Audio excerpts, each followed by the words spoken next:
Welcome friends.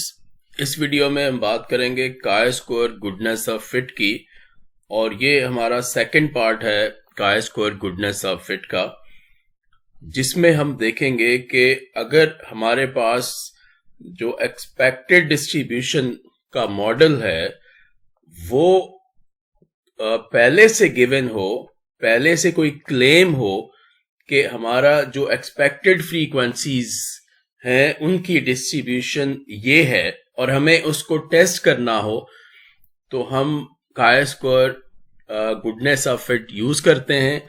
इसको समझने के लिए हम पहले ये नल हाइपोथेसिस देखते हैं।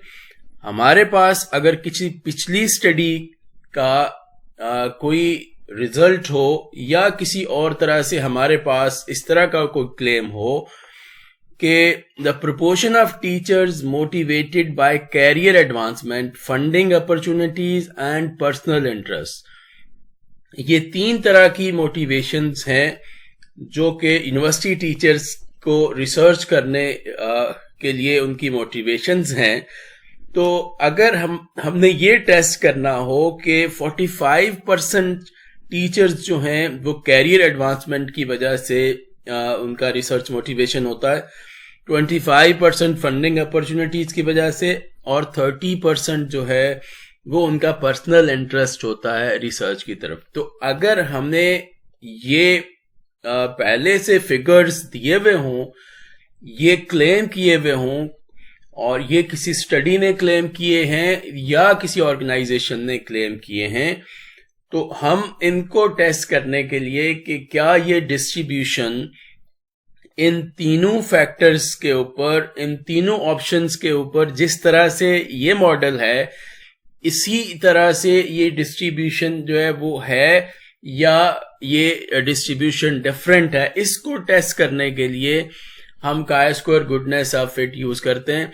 लास्ट टाइम जब हम काई square goodness of fit use कर रहे थे तो हमारी जो एक्सपेक्टेड फ्रीक्वेंसी का जो हमारा मॉडल था उसमें हमने ये एज्यूम किया था कि जो हमारी एक्सपेक्टेड फ्रीक्वेंसीज हैं उसमें सारे ऑप्शंस के ऊपर इक्वल डिस्ट्रीब्यूशन होगी। तो वहां हमने इक्वल डिस्ट्रीब्यूशन का मॉडल लिया था और हमने ऑब्जर्व्ड फ्रीक्वेंसी से जो मॉडल हमारे पास आया उसको हमने देखा कि वो इस हमारे मॉडल पे कितना फिट आता है। यहां क्या है, यहां हमारे पास जो एक्सपेक्टेड फ्रीक्वेंसीज का मॉडल है वो पहले से हमें गिवन है कि किस पर्टिकुलर ऑप्शंस के ऊपर कितने परसेंट जो है वो रिस्पॉन्सेज हैं। तो इसको हमने टेस्ट करना है। तो इसमें हम अपनी जो एक्सेल शीट है उस पे जाके देख लेते हैं। यहाँ पर हमने एक उसका टेबल बनाया हुआ है। इस टेबल में देखते हैं तो यहाँ करियर एडवांसमेंट, फंडिंग अपॉर्चुनिटीज और पर्सनल इंटरेस्ट में ये कहा गया था कि जो कैरियर एडवांसमेंट के लिए 45% जो यूनिवर्सिटी टीचर्स हैं they are motivated towards research due to career advancement. 25% of university teachers are motivated towards research due to funding opportunities and 30% are due to their personal interest. तो ये model पहले से हमें given है जिसको हमने test करना है। हमें देखना है कि जो हम सैंपल से हमारे पास ऑब्जर्व्ड फ्रीक्वेंसीज आएंगी, यानी ये वाली जो फ्रीक्वेंसीज हमारे पास आई हैं, ये जो डिस्ट्रीब्यूशन का मॉडल है इन तीनों ऑप्शंस के अगेंस्ट, क्या ये इस मॉडल पे फिट होता है या नहीं होता। तो इस दफा हमारा जो मॉडल एक्सपेक्टेड फ्रीक्वेंसीज का है वो पहले से उसका परसेंटेज हमें गिवन है हर ऑप्शन के अगेंस्ट। तो हम एक्सपेक्टेड फ्रीक्वेंसीज इस दफा इस मॉडल से कैलकुलेट करेंगे। जैसे हमें ये कहा गया कि 45% जो टीचर्स हैं वो कैरियर एडवांसमेंट के लिए मोटिवेटेड हैं, तो 45% ऑफ टोटल हमारा सैंपल 60 था, तो हमने कैरियर एडवांसमेंट का ऑप्शन जो है उसकी एक्सपेक्टेड फ्रीक्वेंसी को इस तरह से कैलकुलेट किया है कि यहां हमने लिखा इज इक्वल्स टू ये मैं इसको दोबारा कर देता हूं, इज इक्वल्स टू हमने लिखा 45% मीन्स 45 अपॉन 100, 45 अपॉन 100 इज 0.45, तो यहां पे लिखते हैं 0.45 इंटू स्टेरिक साइन, और टोटल जो हमारा सैंपल साइज है वो 60 है, तो इंटू 60 लिख के हम एंटर प्रेस करेंगे तो ये 27 जो है ये हमारी एक्सपेक्टेड फ्रीक्वेंसी आ गई कैरियर एडवांसमेंट के ऑप्शन में। बिल्कुल ऐसे ही ये जो 15 आई हुई है ये 25% करके हमने निकाली है, इसको भी मैं कर देता हूं, तो is equals to 25%, 25% mean 0.25 into 60, और फिर एंटर साइन प्रेस किया हमने, तो एंटर की प्रेस की तो ये 15 इसका आंसर आ गया हमारे पास। तो इस तरीके से जो पर्सनल इंटरेस्ट है उसकी भी एक्सपेक्टेड फ्रीक्वेंसी हमने कैलकुलेट की है, और वो 30% हमने किया है ओवरऑल जो हमारा सैंपल साइज है 60 का, तो वो हमारे पास पर्सनल इंटरेस्ट में एक्सपेक्टेड फ्रीक्वेंसी 18 आई। तो इस तरह से ये हमारा एक्सपेक्टेड फ्रीक्वेंसीज का मॉडल आ गया, जो लास्ट टाइम यहाँ पर जो है वो 20, 20 और 20 था, क्योंकि वहां हमने इसको लिया था कि ये इक्वली डिस्ट्रीब्यूटेड है अमंग द 3 ऑप्शंस। अब हम इसको टेस्ट करेंगे, तो टेस्ट करने के लिए एग्जैक्टली वही सारी कैलकुलेशंस हैं जो हमने पहले की हैं, जो फर्स्ट पार्ट में की हैं, और फर्स्ट पार्ट में मैंने ये सारी कैलकुलेशंस जो हैं वो करके दिखाई हैं। उस फर्स्ट पार्ट की जो वीडियो है उसका लिंक मैंने इस वीडियो के डिस्क्रिप्शन में दे दिया है, आप डिटेल में जाके कैलकुलेशंस वहां से देख सकते हैं। ये सारी कैलकुलेशंस हमारे पास हुई हुई हैं। पी वैल्यू 0.027 है, इसका मतलब है कि नल हाइपोथेसिस हमारा रिजेक्ट हो गया है। इसका मतलब ये हुआ कि हमने नल हाइपोथेसिस यहां पर ये लिया था कि जो प्रोपोर्शन ऑफ टीचर्स हैं जो कि मोटिवेटेड हैं टुवर्ड्स कैरियर एडवांसमेंट वो 45% है, जो फंडिंग अपॉर्चुनिटी से मोटिवेटेड हैं वो 25% हैं, और पर्सनल इंटरेस्ट वाले जो हैं वो 30% हैं ओवरऑल पॉपुलेशन, ओवरऑल सैंपल के अंदर। तो ये जो था ये हमारा नल हाइपोथेसिस था, और ऑल्टरनेट हाइपोथेसिस में हमने ये कहा कि ये जो डिस्ट्रीब्यूशन है जो हमने नल हाइपोथेसिस में लिया है, हम इसमें ये कह रहे हैं कि ये इस तरीके से जो डिस्ट्रीब्यूशन है वो नहीं है, बल्कि जो डिस्ट्रीब्यूशन है वो डेविएट करती है इस गिवन डिस्ट्रीब्यूशन से। ये हमारा ऑल्टरनेट हाइपोथेसिस था। अब हमने यही सारी चीजें जो हमारे पास रिजल्ट्स आए हैं, पी वैल्यू आ गई, काई स्क्वायर की वैल्यू आ गई, क्रैमर्स वी आ गया, जो इफेक्ट साइज है, और ये 0.347 है, तो ये मॉडरेट साइज है। फिर हमने पोस्ट हॉक एनालिसिस जो है वो किया, और इसमें हमने एडजस्टेड रेजिड्यूल्स जो हैं उनको हमने यूज किया है, बिल्कुल वैसे ही जिस तरह से हमने फर्स्ट पार्ट में हमने किया था। और ये स्टैंडर्डाइज्ड एडजस्टेड रेजिड्यूल्स हैं, इसमें स्टैंडर्डाइज्ड भी लिख देते हैं,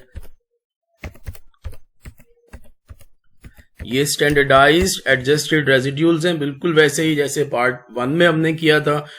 और फिर अब हम इसके रिजल्ट्स को जाके देखते हैं कि रिजल्ट्स को हमने कैसे रिपोर्ट किया है। बाकी सारी चीजें वैसी हैं जैसे हमने फर्स्ट पार्ट में की थी, और टेबल 1 रिजल्ट्स में हमने टेबल बना दिया, सारी चीजें हमने इसमें रिपोर्ट कर दी हैं। फर्स्ट पैराग्राफ में हम लिख रहे हैं कि chi square goodness of fit was conducted to examine the distribution of motivational factors, जो कि ये 3 फैक्टर्स थे among teachers. The sample size consisted of 60 participants. It was claimed that 45% of teachers have a motivation of career, 25% for funding and 30% for personal interest. तो ये हमने पूरी चीज describe कर दी है कि क्यों हमने काई स्क्वायर गुडनेस ऑफ फिट किया, और हमारा एक्सपेक्टेड जो मॉडल था डिस्ट्रीब्यूशन का वो क्या था। These findings support the rejection of null hypothesis, indicating that The proportion of teachers motivated by career advancement, funding opportunities, and personal interest differ significantly from the claimed percentages. क्योंकि हमारी p value 0.05 से कम आई है, null hypothesis हमारा reject हो गया है. इसका मतलब यह है कि जो क्लेम था कि इतने परसेंट जो है वो कैरियर एडवांसमेंट की वजह से मोटिवेटेड हैं, इतने परसेंट जो है फंडिंग अपॉर्चुनिटी की वजह से, और ये जो है ये पर्सनल इंटरेस्ट की वजह से, वो हाइपोथेसिस रिजेक्ट हो गया है, वो क्लेम रिजेक्ट हो गया. तो इसका मतलब ये हुआ, the results revealed a significant difference between the observed distribution of motivational factors and the claimed percentage. यहां हमने chi स्कोर की वैल्यू जो है उसको रिपोर्ट कर दिया, p वैल्यू को, क्रैमर्स v जो है वो हमने बता दिया कि वो एक मॉडरेट एसोसिएशन है, उसकी वैल्यू भी हमने रिपोर्ट कर दी है. और फिर हम पोस्ट हॉक पे एनालिसिस पे जाते हैं कि ये किस वजह से, ये कौन सी ऑब्जर्व्ड और एक्सपेक्टेड फ्रीक्वेंसीज थी, जो तीनों ऑप्शंस हैं जिनमें ज्यादा डिफरेंस था, जिसकी वजह से ये ओवरऑल हमारा हाइपोथेसिस रिजेक्ट हुआ है. तो post hoc analysis using standardised adjusted residuals were conducted to further examine the difference between observed and expected frequencies in the contingency table. The analysis revealed that the observed frequencies for career advancement, ये उसका standardized adjusted residuals की value है, और जैसे कि negative value का मतलब होता है कि observed frequency जो है वो expected से कम आई है, लेकिन क्योंकि ये -1.96 से कम नहीं है, इसलिए ये जो डिफरेंस है ये सिग्निफिकेंट नहीं है. एंड फंडिंग अपॉर्चुनिटीज -1.79, ये भी जो एक्सपेक्टेड से कम है, लेकिन ये भी -1.96 से कम नहीं है, इसलिए ये भी सिग्निफिकेंट डिफरेंस नहीं है. Were not significantly different from the expected frequencies, suggesting that the proportions of teachers motivated by career advancement and funding opportunities were consistent with the claimed percentages. तो ये जो थे ये claimed percentages के साथ consistent है. However, the observed frequency for personal interest, जिसकी standardized adjusted residual value 2.54 है, which is greater than 1.96, यानी यहां ऑब्जर्व्ड और एक्सपेक्टेड फ्रीक्वेंसीज में एक सिग्निफिकेंट डिफरेंस है. तो was significantly different from the expected frequency, indicating that a higher proportion of university teachers were motivated by personal interest in their research compare to expected proportion. तो इसका मतलब ये हुआ कि यहाँ जो तीन ऑप्शंस थे उनमें से जो पर्सनल इंटरेस्ट वाला ऑप्शन है उसमें जो ऑब्जर्व्ड फ्रीक्वेंसी है वो क्योंकि एक्सपेक्टेड फ्रीक्वेंसी से सिग्निफिकेंटली हायर आई है, इसलिए हम यहां पर ये कंक्लूड कर रहे हैं कि ज्यादातर यूनिवर्सिटी टीचर्स जो हैं वो अपने पर्सनल इंटरेस्ट की वजह से मोटिवेटेड हैं as compare to the expected proportion. जो एक्सपेक्टेड प्रोपोर्शन है उससे कंपेयर करते हो. These findings suggest that personal interest is a more influencing motivating factor for university teachers in conducting research compared to funding opportunities and career advancement. तो ये हमें पता चला कि ये वाला जो फैक्टर है, ये वाला जो मोटिव है, ये सबसे ज्यादा है यूनिवर्सिटी टीचर्स में कि वो अपने पर्सनल इंटरेस्ट की वजह से मोटिवेटेड हैं रिसर्च करने के लिए.